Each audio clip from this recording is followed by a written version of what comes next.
Georgia prosecutors are picking up cooperators in Trump election.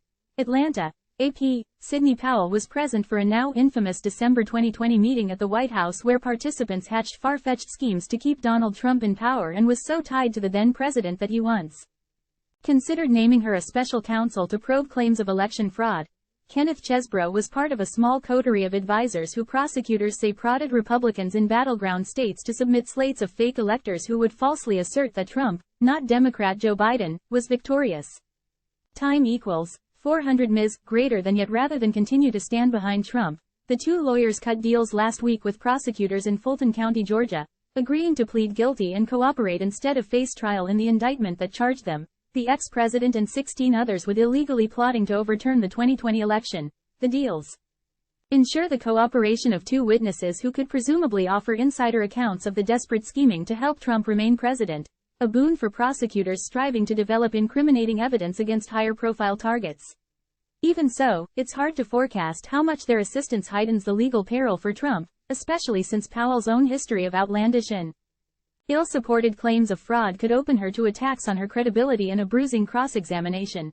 It's not a slam dunk that she is the knife to the heart of the former president, but it's not a good day for him when she pleads guilty, John Fishwick, a former U.S. attorney for the Western District of Virginia, said of Powell. She's going to do something that hurts him. The level of the hurt, we don't know yet. Neither agreement. Powell pleaded guilty to misdemeanor charges, Chesebro to a felony, called for prison time.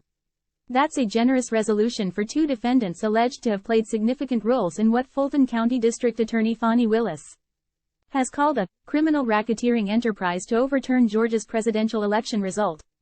But such an outcome could nonetheless signal to other defendants the benefits that await them if they, too, pled guilty, while also helping prosecutors winnow down an unwieldy racketeering case so they can focus their attention on even bigger names. Time equals 400 Ms. greater than file. Attorney Sidney Powell, an attorney for Donald Trump, speaks during in Alpharetta, Georgia, December 2, 2020.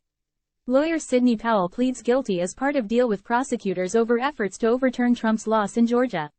AP photo, Ben Margo, file. In terms of immediate things that might shake out of it, I think it's a question of what the people next down in the pecking order might do in order to free up the DA's office a little bit more, said Anthony Michael Kreese, a Georgia State University law professor. I think that's really what the DA's office is trying to do now. They're trying to shake as many of these co-defendants loose as they can and focus on the people they want to focus on and just step on the accelerator and get things moving. Beyond the Georgia case, the cooperation could potentially aid Justice Department Special Counsel Jack Smith, who in August charged Trump with conspiring to undo the election.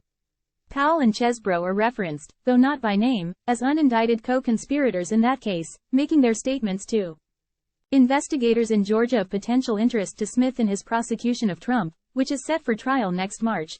There's considerable overlap in the case that Jack Smith has charged and the case that Fani Willis has charged, said Jessica Roth, a professor at Cardozo School of Law.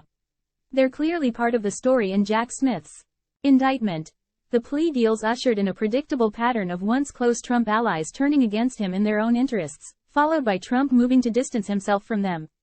That happened Sunday when Trump posted on social media, in capital letters, that Powell was not my attorney, and never was. Time equals 400 Ms. greater than the about face was striking given that just 3 years ago, Trump introduced Powell on the social media platform then known as Twitter as part of his great legal team, challenging election results. That same month, she filed a since-dismissed lawsuit attacking Georgia's election results that was embraced by Trump and was part of a news conference with two fellow Fulton County co-defendants, Rudy Giuliani and Jenna Ellis, where baseless claims of vast election fraud were raised. Powell also participated in a raucous meeting at the White House 1 month later, with the then president, where Trump allies discussed potentially invoking the Insurrection Act as a way to seize voting machines. That might be one small part of the picture that nobody else can paint, and that is particularly damning for Donald Trump in terms of showing that this was not a good faith effort to ensure the election's accuracy but rather was a bad faith effort to overturn it, Kreese said. Even so, he noted, she'd likely be an easy witness for the Trump team to attack, potentially lessening the impact of any testimony she'd give. Smith's indictment notes Trump privately told others that he thought her election fraud ideas sounded crazy.